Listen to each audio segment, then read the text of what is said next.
कहानी एक पिता और पुत्र की है। एक बार एक पिताजी ने अपने पुत्र से कहा कि बेटे, तुम बड़े हो गए हो, तुम अपनी जिंदगी में आगे बढ़ने के लिए क्या कर रहे हो।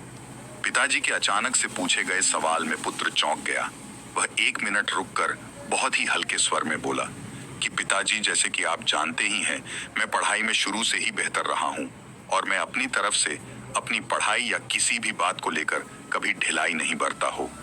मैं हमेशा से ही सब कुछ पूरे लगन और मेहनत के साथ करते हुए आया हूँ। आपको यह बात अच्छे से पता है। फिर भी न जाने क्यों परिस्थितियां मेरे विपरीत रहती हैं। मैं आज तक इस बात को नहीं समझ पाया हूँ और अब ऐसा लग रहा है मानो जैसे कि मैं इन सब से शायद कभी नहीं उभर पाऊंगा। राहुल हमेशा से पढ़ाई और घर के अन्य कामों में भी बहुत समझदार एवं जिम्मेवार लड़का था, लेकिन फिर भी ऐसा क्या था जो उसे आगे बढ़ने से रोक रहा था। आखिर क्यों राहुल के जीवन से सफलता कोसों दूर थी। बेशक राहुल एक जिम्मेवार लड़का था, परंतु अपनी परिस्थितियों को ठीक से समझ पाने में नाकामयाब रहता था। जैसे कि अगर उसके सामने एक तरफ शेर आकर खड़ा हो जाए और दूसरी तरफ उसके पिताजी खड़े हों, तो वह यकीनन अपने पिताजी को पहले बचाने की कोशिश करेगा, परंतु वह उस स्थिति की गंभीरता को समझने में नाकामयाब रहता था कि ये स्थिति कितनी गंभीर रूप ले सकती है। अगर उसने शांति एवं नरम दिमाग से काम न लिया तो वह कितनी बड़ी परेशानी में पड़ सकता है। वह कैसे भी करके उस परिस्थिति से बाहर निकलने की कोशिश करता था, बस यही जिस वजह से वह सफल होने से बार बार रह जाता था। राहुल के पिताजी ने इतनी देर से बड़े ध्यान से अपने बेटे की बातों को सुन रहे थे। उन्होंने उसे एक बड़ा सा हथौड़ा लाने को कहा। राहुल भागते हुए गया और अपने पिताजी के कहे अनुसार एक हथौड़ा ले आया। फिर उसके पिताजी ने उसके सामने 3 वस्तुएं रख दी। जो सबसे पहले वाली वस्तु थी वह एक चमड़े की बोल थी, दूसरी वस्तु कपड़े की बोल थी और तीसरी व सबसे आखिरी वाली साधारण बोल थी। उसके पिताजी ने पूरी जान लगाकर तीनों बोल पर वार करने को कहा और उसने ठीक वैसे ही किया। से ही उसने पहली बॉल पर वार किया तो वह थोड़ी सी टूट गई। उसने जब कपड़े वाली बॉल पर वार किया तो वह थोड़ी सी फटकर एक दूसरे से अलग हो गई।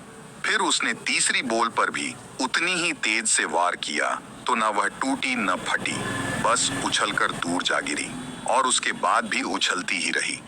अब राहुल के पिताजी ने पूछा कि अब समझ में आया कि तुम्हें क्या करना चाहिए।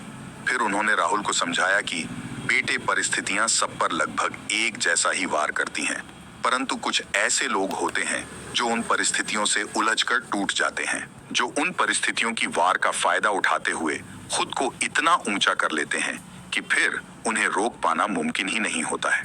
तो तुम भी ठीक वैसा ही करो। अपनी परिस्थितियों को समझो और उन्हें वार करने दो और फिर उनकी वार का फायदा कुछ इस तरह से उठाओ कि तुम उससे उबर पाओ। लेकिन इन सब से निपटने के लिए एक चीज जो सबसे ज्यादा महत्व रखती है, ये कि तुम अपने दिमाग को शांत रखो और फिर तुम देखो कि सब कुछ आसान कितना हो जाएगा तुम्हारे लिए। अपने पिताजी की बातों को सुनकर अब राहुल को अच्छे से समझ आ गया था कि उसे क्या करना चाहिए और उसने अपने पिताजी से वादा किया कि वो अब उसी प्रकार हर परिस्थिति से निपटने की कोशिश करेगा जैसा उन्होंने समझाया था।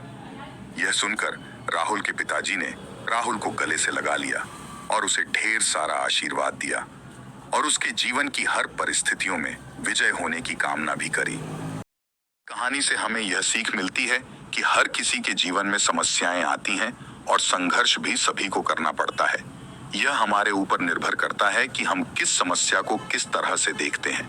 जब संघर्ष का समय आता है तो वह समस्या किसी को बहुत बड़ी लगती है तो किसी के लिए वह समस्या एक अवसर बन जाती है। यह सब हमारी सोच पर निर्भर करता कि हमें उस स्थिति से कैसे निपटना है।